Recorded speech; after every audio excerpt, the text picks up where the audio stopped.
Yo, what is going on, everybody? It's Juan Solo here with ASQD Gaming, and welcome back to the channel. Thank you all so much for tuning in today for some more Ghost Recon. So in today's video, we're going to be talking about the world of the next Ghost Recon, what we want to see when it comes to location, biomes, open world, semi-open world, NPCs throughout the world, and much, much more. But with that being said, real quick before we jump into it, if you guys go on to enjoy the video, a like rating would be super appreciated. Also, for those of you that may be new to the channel, make sure to subscribe and turn on those post notifications so you do not miss any of my future uploads. Also, make sure to leave all your thoughts and feedback down below. So first things first, when it comes to the location of the next Ghost Recon game, this is definitely going to be a polarizing topic for the community because this is the main part of what makes a game good or not.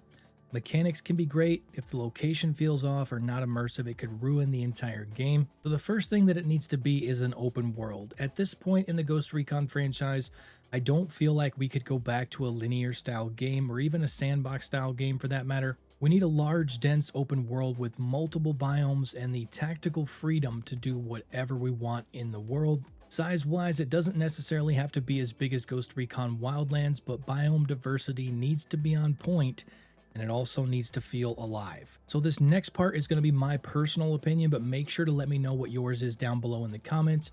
But the main location or setting of the game itself doesn't necessarily need to be a real place. So I know a lot of you guys are going right for the dislike button, but please, before you do that, hear me out. Listen to this real quick and definitely let me know your thoughts on this specific topic down below in the comments. So I know that it has been a staple for the Tom Clancy IPs to be set in a real location in that what if scenario, but I feel like as long as the location feels authentic and immersive, it doesn't have to be a real place. I feel like Ghost Recon Breakpoint and the archipelago of Aroa missed the mark when it came to the overall aesthetics, biomes, and just overall feel of the location. Yes, it was a fictional location, and I know it got a lot of backlash from the very start, but I feel as if it was constructed a little bit better, it would have been more well received with the community. You could also go as far as making a real place with a fictional name to avoid the backlash like we had with Ghost Recon Wildlands. Because for those of you guys that did not know, the Bolivian government was not happy with how Ubisoft Paris portrayed Bolivia as a narco state. There was a whole lot of backlash. The Bolivian government threatened to sue and all this other stuff.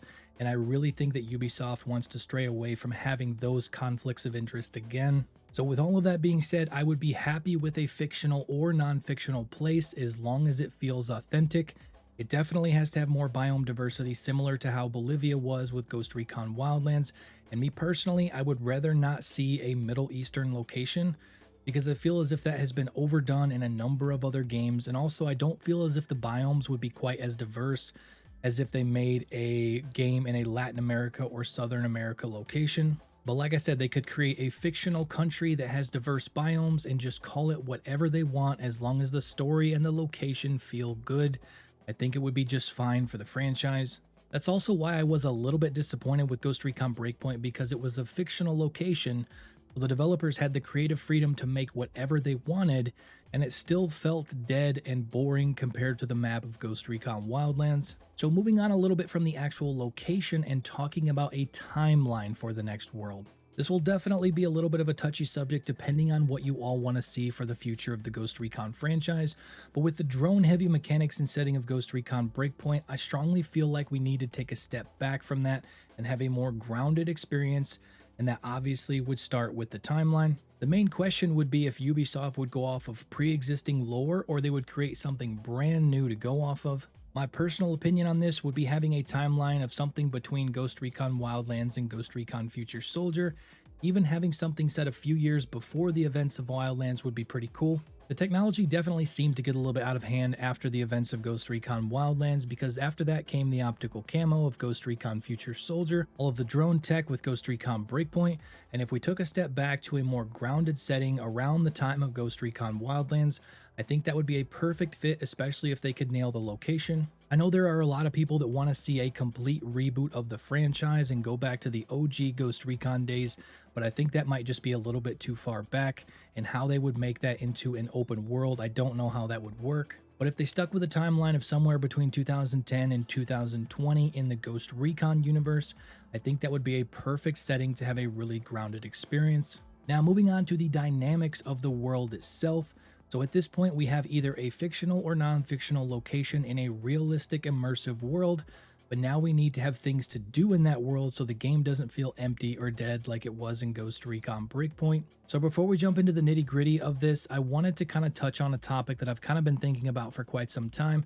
This originally got brought up in Ghost Recon Wildlands. So in Ghost Recon Wildlands, you can go into the tactical map screen and pick a time of day to redeploy.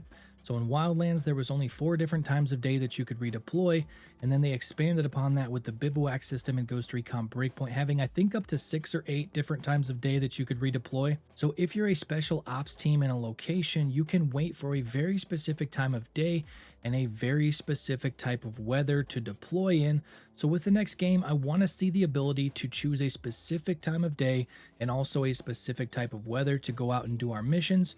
Taking down a base as the sun is setting with a thunderstorm rolling in feels extremely immersive, and I want to be able to do that whenever I want instead of redeploying again and again just to get a desirable weather. Now, continuing with the dynamics of the open world, we're going to be moving into the AI. So from NPCs to enemy factions and even wildlife, this game needs to feel full and alive, more in line with how Ghost Recon Wildlands was and not how Ghost Recon Breakpoint was. To this day, I don't know if the design decisions around Ghost Recon Breakpoint were from an actual design decision or if it was just due to lack of development time on the game, but we need to go back to the Ghost Recon Wildlands world with NPCs that go about their daily lives. You'll run across vendors on the side of the road, you'll see NPCs traveling across the roads of the world along with enemy factions on patrols. That was one of the biggest things that I missed with Ghost Recon Breakpoint was the fact that the developers stated that the map was under martial law, and that's why there wasn't any civilians on the roads, but that was such a pinnacle thing in the immersion of Ghost Recon Wildlands that definitely needs to return in the next game. Also, when it comes to the enemy AI, it needs to be dynamic, more in line with how it was in Ghost Recon Wildlands, also making it so the enemy AI matches the biomes that they are in. Operation Motherland and Breakpoint did this very well because depending on what biome you were in, the enemies were dressed for that biome and they blended in quite well. But nonetheless, I feel like this is a common theme with this video, making the next game more like Ghost Recon Wildlands. But when it came to the enemy AI at nighttime, there would be troop patrols that would no longer be there because the troops were sleeping. So if you wanted to go into a base and retrieve intel or capture a commander, you knew that if you went in at night, the patrols would be less because a lot of the troops would be sleeping, which was a really cool mechanic that was left out of Ghost Recon Breakpoint.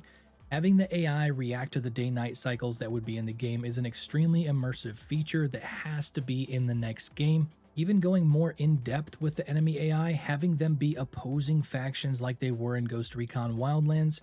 There were often times where you would go to take down a checkpoint or a base and Unidad and the cartel would get into a fight while you were there and it would cause absolute chaos.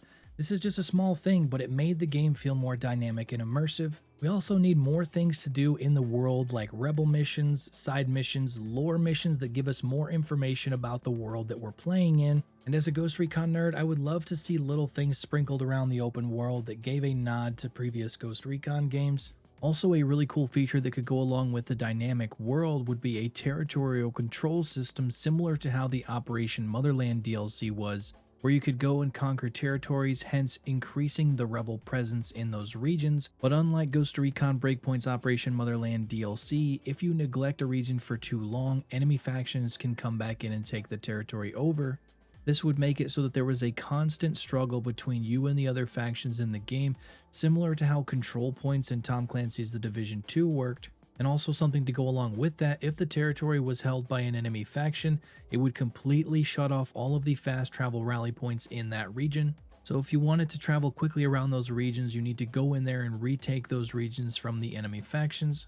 This is straying a little bit off topic, but when it comes to the gear that you have, or at least the weapons in the game, I would like to see a system similar to Ghost Recon Wildlands where you would gather intel to get locations on weapons and attachments, and then you could go and collect them in each region. It was a really good system and it allowed you to explore the entire map to get everything, which I think would help prolong the life of the game and add progression. I know that some people just want to be able to equip whatever they want right from the start of the game, but in the end, this is a video game, and there needs to be some sort of progression, otherwise the longevity of the game will be compromised right from the start. So the last topic that we're going to be talking about, we did mention a little bit earlier in the video, but that is having a diverse set of biomes for the open world. One of the biggest disappointments with Ghost Recon Breakpoint from a lot of people was the lack of an arid or desert environment in the game. The biomes in Ghost Recon Breakpoint felt like they were far and few between. Pretty much the entire island was forest that really weren't that dense compared to the jungles of Bolivia in Ghost Recon Wildlands. There were mountains concentrated in the center of the map and also marshlands up in the northeast part of the map, but other than that, the biome diversity was just not there in Ghost Recon Breakpoint.